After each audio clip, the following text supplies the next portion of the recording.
ما دکتر نوید خپلواک هستم. بحث امروز ما در مورد دلبدی و استفراغ است. خب دلبدی یک حس بد است که توسط مغز به عمل استفراغ تبدیل می گرده. چگونه بالاخره؟ اگر تحریک کننده در هر قسمت از بدن بتانه مرکز استفراغ یا امیتک سنتر تحت تأثیر قرار بده، عمل حس دلبدی به وجود میاد.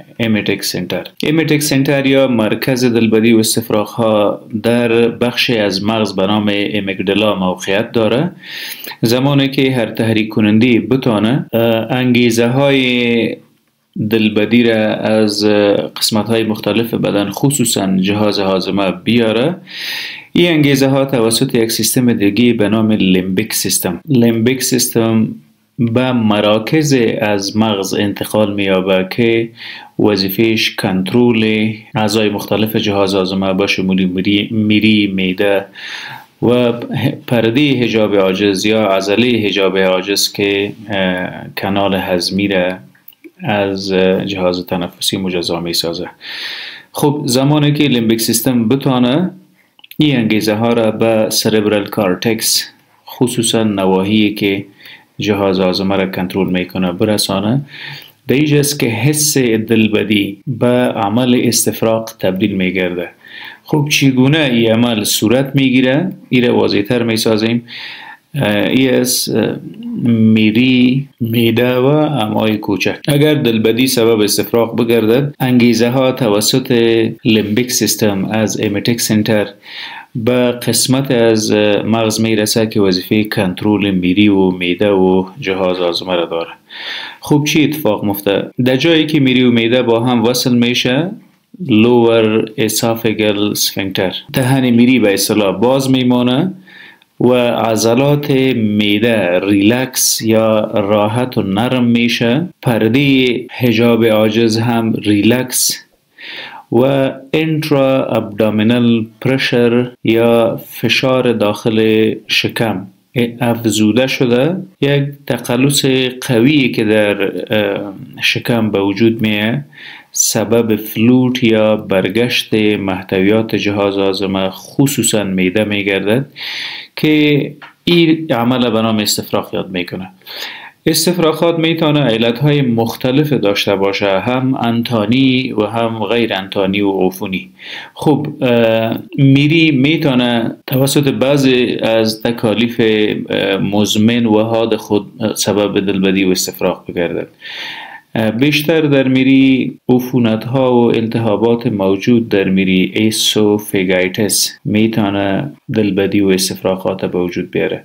اسوفیگایتس بیشتر توسط برگشت تیزاب از معده به میری به وجود میاد، ریفلکس اسوفیگایتس. همچنان توسط قارچ ها به وجود میاد، اسوفیگل کاندیدیاسیس، و همچنان توسط ادویجاتی که استفاده میکنیم، دراگ اندیوس اسوفیگایتس. خب در پهلوی عفونت و التهاب ها در میری، عدم تحرک و غیر نرمال بودن حرکات یا پرستالسیس، حرکات مارپیچ میری است اگر درست توسط مغز تنظیم نشد. اکلیزیا تکلیف است که در آن حرکات مارپیچ درست صورت نمیگیره. در این حالت وامیتینگ یا استفراغ به وجود میاد بدون از اینکه مریض دلبدی هم داشته باشه. و تومورهای موجود در میری، خب این میری است اگر به داخل میری یک تیومور یا کتله موجود باشه، چی سرطانی یا چی غیر سرطانی، میتونه سبب وامیتینگ یا استفراغ بگرده.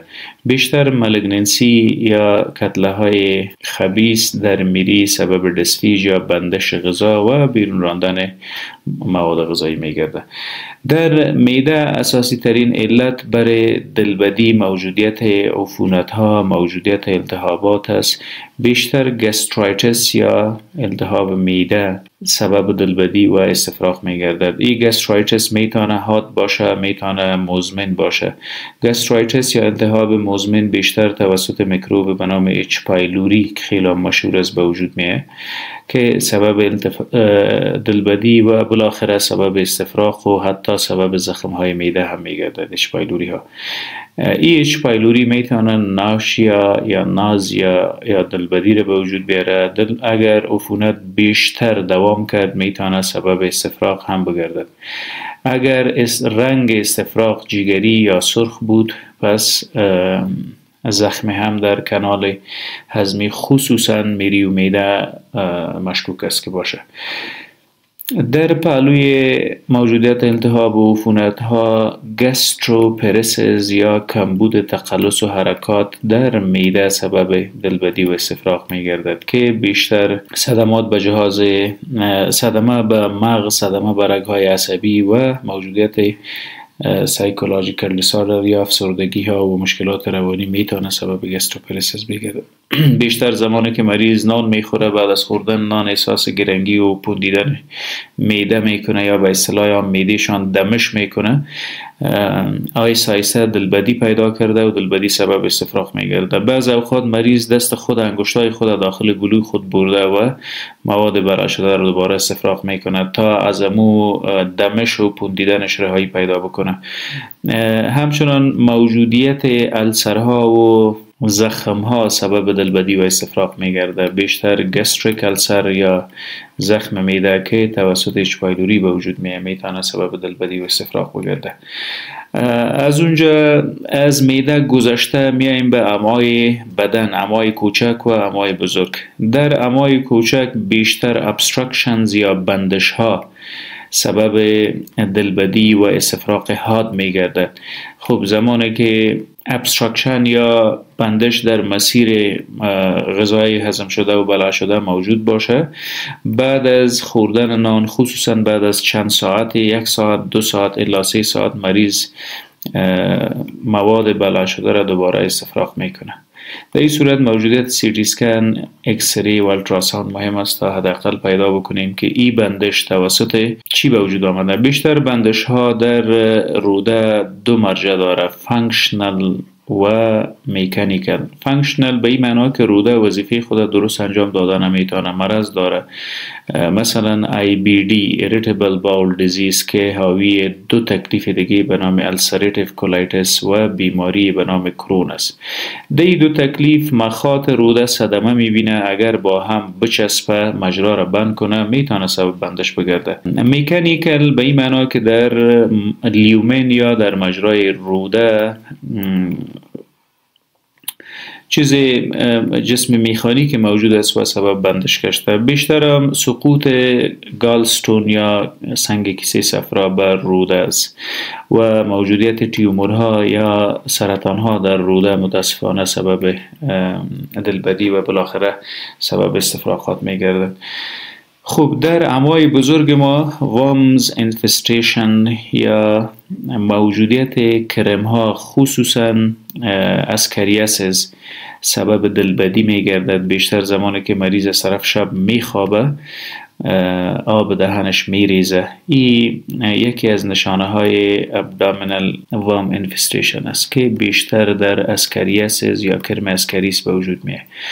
خب یک نوع از دلبدی و استفراغ به شکل حاد به وجود میاد. دفعتا مریض دلبد میشه، دردهای خیلی شدید بدنی داره، acute nausea and then vomiting. acute یا حاد، ناشیا یا نازیا and vomiting. اگر این موضوع را درست‌تر مفصل‌تر بفهمیم، میریم به علت‌هایی که دفعتاً مریض وادار میسازه به استفراغ و دلبدی. خب یکیش میتونه انفکشز ارتیالوژی باشه. انفکشز یا میکروب ها و ویروس ها آمد از محیط بیرونی به جهاز هاضمه و سبب دلبدی و استفراغ گشت. فود پایزنینگ یا مسمومیت غذایی را بیشتر شنیدین. بعضی اوقات در غذاهای نامناسب و نامساعد میخوریم که حاوی میکروب و ویروس است و دفعتا مریض گسترونترایتس یا عفونت تمام جهاز هاضمه را پیدا میکنه که دلبدی و استفراغ داره. در فود پایزنینگ چی صورت میگیره؟ بکتریاها مواد زهری به نام تاکسینز اینا را داخل مواد غذایی جابجا میکنه. زمانی که این مواد غذایی را ما میخوریم، بلع میکنیم، سبب التهاب در جهاز هاضمه خصوصا در معده و امعای کوچک میگردد، گستروانترایتس. که مریض در آن بنابر موجودیت التهابات دلبدی و استفراغ خیلی شدید و حاد داره. میکروبی که بیشتر این تاکسین تولید میکنه به نام استفلوکوکس آریس یاد میشه، استف آریس.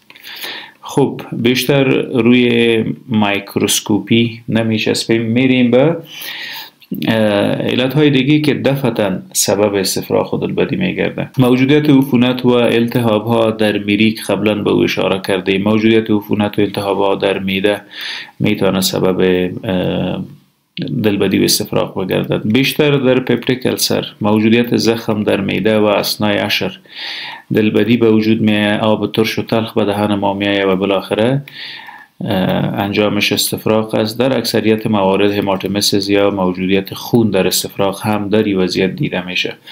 اما یک سلسله تکالیف موجود است که دفعتا سبب دلبدی و استفراغ نزد مریض ها میگرده. التهاب کبد یا هپاتیتس، بیشتر در وایرال هپاتیتس یا التهاب کبد که برخواسته از ویروس هاست، خصوصا هپاتیتس ای، اینا بیشتر سبب عفونت میگرده و دفعتا دلبدی و استفراغ به وجود میاره. اما خوشبختانه اینا هیچ نیاز به دواخوری نداره. بعد از گرفتن مایات و دوای ضد تب و مواد مقوی به زودی در ظرف چند روز برطرف میشه.